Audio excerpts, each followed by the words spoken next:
الرحمن علم القرآن خلق الإنسان علمه البيان الشمس والقمر بحسبان والنجم والشجر يسجدان والسماء رفعها ووضع الميزان ألا تطغوا في الميزان وأقيموا الوزن بالقسط ولا تخسروا الميزان والأرض وضعها للأنام فيها فاكهة والنخل ذات الأكمام والحب ذو العصف والريحان فبأي آلاء ربكما تكذبان خلق الإنسان من صلصال كالفخار وخلق الجان من مارج من نار فبأي آلاء ربكما تكذبان رب المشرقين ورب المغربين فبأي آلاء ربكما تكذبان مرج البحرين يلتقيان بينهما برزخ لا يبغيان فبأي آلاء ربكما تكذبان يخرج منهما اللؤلؤ والمرجان فبأي آلاء ربكما تكذبان وله الجوار المنشآت في البحر كالأعلام فبأي آلاء ربكما تكذبان كل من عليها فان ويبقى وجه ربك ذو الجلال والإكرام فبأي آلاء ربكما تكذبان يسأله من في السماوات والأرض كل يوم هو في شأن فبأي آلاء ربكما تكذبان سنفرغ لكم أيها الثقلان فبأي آلاء ربكما تكذبان يا معشر الجن والإنس إن استطعتم أن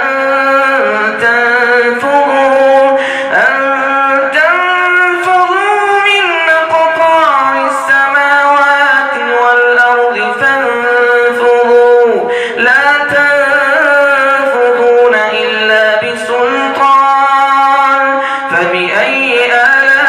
آلاء ربكما تكذبان يرسل عليكما شواظ من نار ونحاس فلا تنتصران فبأي آلاء ربكما تكذبان فإذا انشقت السماء فكانت وردة كالدهان فبأي آلاء ربكما تكذبان فيومئذ لا يسأل عن ذنبه إنس ولا جان فبأي آلاء ربكما تكذبان يعرف المجرمون بسيماهم فيؤخذ بالنواصي والأقدام فبأي آلاء ربكما تكذبان هذه جهنم التي يكذب بها المجرمون يطوفون بينها وبين حميم آن فبأي آلاء ربكما تكذبان ولمن خاف مقام ربه جنتان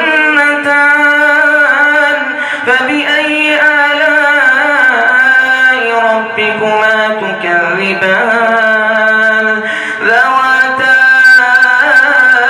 أفنان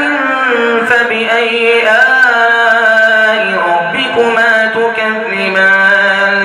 فيهما عينان تجريان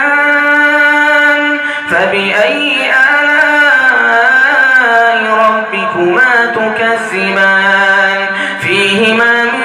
كل فاكهة زوجان فبأي آلاء ربكما تكذبان متكئين على فرش بطائنها من استبرق وجنى الجنتين دان فبأي آلاء ربكما تكذبان فيهن قاصرات الطرف لم يطمثهن إنس قبلهم ولا جان فبأي آلاء ربكما تكذبان كأنهن الياقوت والمرجان فبأي آلاء ربكما تكذبان هل جزاء الإحسان إلا الإحسان فبأي آلاء ربكما تكذبان ومن دونهما جنتان فبأي آلاء ربكما تكذبان مدهامتان فبأي آلاء ربكما تكذبان فيهما عينان نضاختان فبأي آلاء ربكما تكذبان فيهما فاكهة ونخل ورمان فبأي آلاء ربكما تكذبان فيهن خيرات حسان فبأي آلاء ربكما تكذبان حور مقصورات في الخيام فبأي آلاء ربكما تكذبان لم يطمثهن